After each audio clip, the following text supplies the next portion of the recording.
Michael, first just on team news, injury-wise, Jayden Brown's not been involved recently. Is that an injury he's picked up? No, he's been training okay. He's just he played 90 minutes the other day for 21, so I had a good look for him. He just needs more minutes, so we're just trying to get him more and more minutes all the time. So the usual injury fronts at the moment, with the long-term injuries. And with that, with getting a 21s game, and I guess it was really important because it's been a congested period, and it will be after we've played this week, we get into the Christmas period and it gets busy again. Yeah, it's going to get really busy again, isn't it? We've had lots of games. We didn't have the same break as some other clubs in the international break, so it's been really busy for the players. But also trying to get players minutes that are, wanting to get into the squad and the team is one of the challenges. But we've been able to do that this week, which is great. And on Reading, obviously they played on Tuesday night against Oxford. Got a good point there. Are you expecting them to be tougher than their league position suggests? Yeah, I think so. They're a good coach. I know Ruben from his Southampton days. A tough job he's got at the moment, but they're a good team. They're one of those teams that can really hurt you, but then I think they've got weaknesses that we can hurt, hopefully. But I think their league position, again, doesn't really suggest where they should be. And you've noticed they've picked up a little bit in recent games. So again, I think it's going to be a really tough game, and hopefully home advantage will pay dividends. And although you've had different paths, you've both had that development upbringing, and obviously having your first jump into senior management. Do you think you'll have those similarities? Do you think when you speak on Saturday, you'll find you've had similar situations, or you're finding that? Yeah, I suppose so. But I think it's different, like you say. So I suppose in some ways the same, but I think a lot of managers have different journeys, as we know. So yeah, it'd be good to see him, but it'd be good to get the 3 points. It certainly would. And I guess getting a home win as well, but getting that first home win under your belt as well would be really important. Yeah, that'd be really good, but it's going to be hard. It's going to be tough, and we've got to be on it. And I think we've got to be ready to go, and we've got to show a good account of ourselves, and hopefully be better in the final third with the ball than we probably were last week. And we're edging towards January. You're going to get sick of the next month and a half where we asked you about transfers. But first off, just to split it into two, really, the loan players that you have, there's always that worry about what will happen to them. Are you hoping that decisions are made, if they have to be made, by the parent clubs sooner rather than later on that?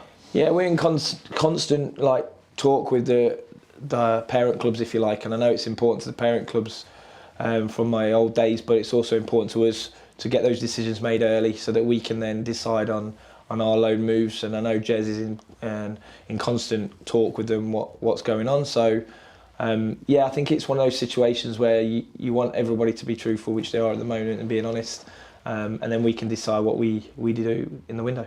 And when it comes to players in the 21s, for example, if they're coming from a Premier League club, would it be, in your previous role, you would be the one who would give the go-ahead for the player to go out, or is it the senior manager that does that? It's a conversation. It's a conversation with the head coach. It's a conversation with the technical director. It's a conversation with the loans manager they have in those clubs, how they can manage it, and also the player themselves. It's a big conversation that has to go on between all parties, and the players got to be included in that conversation. And as for players that are currently out from Lincoln, Freddie Draper will be the one that obviously a lot of Lincoln fans will be talking about. Do you have a plan for him yet? That's part of the jigsaw. I think it's part of the jigsaw. He's doing really well. We know he's doing really well, and he's growing every week, and he's developing and doing better, I think, every single week. So I think it's part of the jigsaw that we have to look at. Been watching some of his games. We've had staff going out watching some of his games. And I think we need to get that one right, whether we bring him back into the building or whether we leave him out there and doing well. And how difficult is that situation? The fact that there at the moment he's playing week in, week out, and he could get 40 games under his belt, whereas there's, I guess, not that guarantee if he comes back here, depending on what you do. Yeah, well, first of all, it's a better level, so that could be a stretch for him, so to play a league above. But I think it's more important to get it right for him and at the club at the same point. Timing-wise of things is really important, so we have to get his development right, but we also have to get what's needed in the club right at this moment in time. And as the weeks go by and the matches go by, you say you're learning more about your players week in, week out. Are you starting to picture in your mind what you want to do in January and where you think there needs to be a bit of movement and change? Yeah, we need to strengthen a little bit in a couple of areas. I'm more than happy with what we've got in some areas. And when I say learn about the players, it's more about their habits, what they do on the pitch, and how we can build something around what we've got already.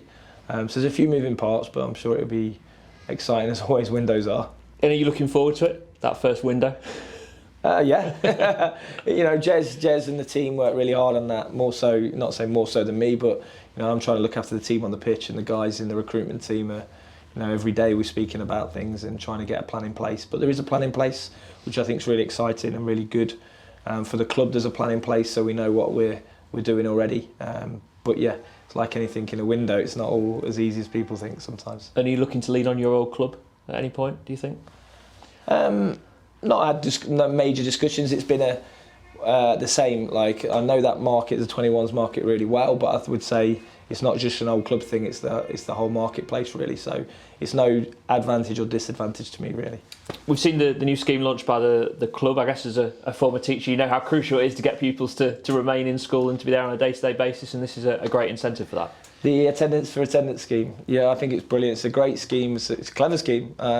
Getting kids to value going into school is, as we know, is so important. So I think it's a really good scheme from the club, and hopefully we can reward kids for doing well at school, which we all want as parents. So yeah, it'd be exciting to see more young fans growing in, and next generation of fans as well. But from the foundation, the club itself, I think it's a brilliant scheme.